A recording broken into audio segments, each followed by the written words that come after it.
नमस्कार, मी पंजाब डक. आज आहे 21 जानेवारी 2026. मी म्हटलं होतं ना 22 तारखेपासून राज्यात थोडं ढगाळ वातावरण सुरुवात होणार आहे. 21 जानेवारी आज देखील राज्यात दुपारनंतर बऱ्याच ठिकाणी ढगाळ वातावरण राहणार आहे, म्हणून हा अंदाज लक्षात घ्यायचा.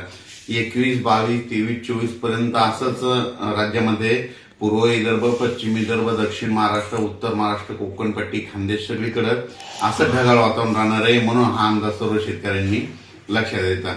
त्याच्यानंतर राज्यामध्ये काय होणार आहे, 27, 28, 29च्या दरम्यान राज्यात थोडं पावसाचं वातावरण तयार होणार आहे, म्हणून हा अंदाज लक्षात येतो. सांगायचं झालं तर मग ते पाऊस थोडंफार उत्तर महाराष्ट्राकडे देखील थेंब येण्याची शक्यता आहे, म्हणून हे देखील पूर्वकल्पना म्हणून अंदाज सर्व शेतकऱ्यांनी लक्षात द्यायचा. राज्यातल्या सर्व शेतकऱ्यांना सांगू इच्छितो की हे ढगाळ वातावरण वेलवर्गीय पिकासाठी खूप चांगलं आहे. त्याच्यानंतर तुम्हाला एक सांगू इच्छितो की हरभऱ्याला फुलं लागण्यासाठी देखील खूप चांगलं वातावरण आहे, म्हणून हे देखील लक्षात घ्यायचं. पण ह्या वातावरणामध्ये काय होणार, ढगाळ वातावरण राहत असल्यामुळं राज्यामध्ये धुई धुकं देखील राहतं. धुई धुक्यामुळे काय होतं की द्राक्ष बाग, डाळिंब शेतकऱ्याचं अतोनात खूप नुकसान होतं, म्हणून ही अंदाज सर्व शेतकऱ्यांनी लक्षात घ्यायचा. कर्नाटक, नेपाळ, जत ह्या भागातल्या शेतकऱ्याला तंबाखू काढणाऱ्या शेतकऱ्याला सांगू इच्छितो की राज्यामध्ये आणखीन 26 तारखेपर्यंत असं ढगाळ वातावरण राहणार आहे, म्हणून हा अंदाज घ्यायचा. पण 28, 29 दरम्यान राज्यात वातावरण थोडं खराब होणार आहे, बिघाड होणार आहे, म्हणून हे अंदाज सर्व तंबाखू काढणाऱ्या शेतकऱ्यांनी सर्व शेतकऱ्यांनी लक्षात घ्यायचा. वीट उत्पादकांना देखील हा अंदाज लक्षात घ्यायचा, कारण की खूप काही असा मोठा पाऊस नाही, मागे जसा आलता ना तसा तुरळक ठिकाणी कुठेतरी थेंब येणार आहेत, म्हणजे 28, 29, 30च्या दरम्यान, म्हणून ही अंदाज सर्व शेतकऱ्यांना लक्षात घ्यायचा. उत्तर महाराष्ट्रातल्या सर्व शेतकऱ्याला सांगू इच्छितो की 29, 30च्या दरम्यान, 28, 29, 30च्या दरम्यान तुमच्याकडं थोडं जास्त खराब वातावरण होणार आहे, ढगाळ वातावरण राहणार आहे, म्हणून उत्तर महाराष्ट्रातल्या शेतकऱ्यांनी हा अंदाज लक्षात घ्यायचा.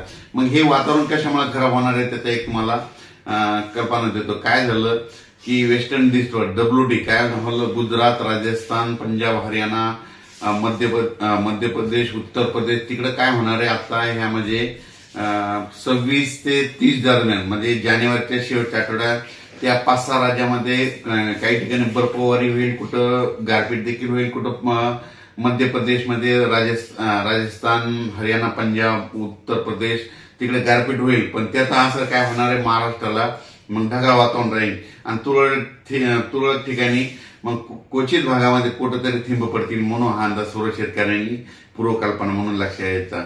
म्हणजे सांगायचं झालं तर मग फक्त महाराष्ट्रामध्ये ढगाळ वातावरण तुरळक ठिकाणी 28, 29च्या दरम्यान कुठंतरी काही भागात अंशतः थेंब येण्याची शक्यता आहे, म्हणून हा अंदाज सर्व शेतकऱ्यांनी लक्षात द्यायचा. खूप काही असा सर्वदूर मोठा पाऊस नाही, फक्त मागे जशी परिस्थिती झाली होती तशीच परिस्थिती आता राहणार आहे, म्हणून हा अंदाज सर्व शेतकऱ्यांनी लक्षात घ्यावा. द्राक्ष शेतकरी, डाळिंब शेतकऱ्यांना सांगू इच्छितो की राज्यामध्ये म्हणजे आज 21च्या दुपारनंतर, म्हणजे 21 पासून ते 30 तारखेपर्यंत असं क्लाउडली म्हणजे ढगाळ वातावरण राहणार आहे, जास्त सूर्यदर्शन होणार नाही, त्याच्यामुळे तुम्ही तुमच्या फवारणीचं तुमचं नियोजन करू शकता. राज्यातल्या सर्व शेतकऱ्यांना सांगू इच्छितो आज देखील उत्तर महाराष्ट्राकडे ढगाळ वातावरण राहणार आहे, पण ते ढगाळ वातावरण काय होईल, दुपारी 3-4च्या नंतर महाराष्ट्रात बऱ्याच भागात सगळीकडे असं ढगाळ वातावरण दिसेल. हे असं ढगाळ वातावरण हे जानेवारीच्या शेवटच्या आठवडाभर राहणार आहे, म्हणून हा अंदाज लक्षात घ्यायचा. मग राज्यात 28, 29, 30च्या दरम्यान काय होणार आहे, थोडं आणखीन याच्यापेक्षा जास्त वातावरणात बदल होणार आहे. मग ते कुठं होणार आहे, नंदुरबार जिल्हा, धुळे जिल्हा, जळगाव जिल्हा, नाशिक जिल्हा, त्याच्यानंतर अहिल्यानगर, पुणे जिल्हा, कोकणपट्टी पूर्ण, त्याच्यानंतर सातारा, सांगली, सोलापूर, कोल्हापूर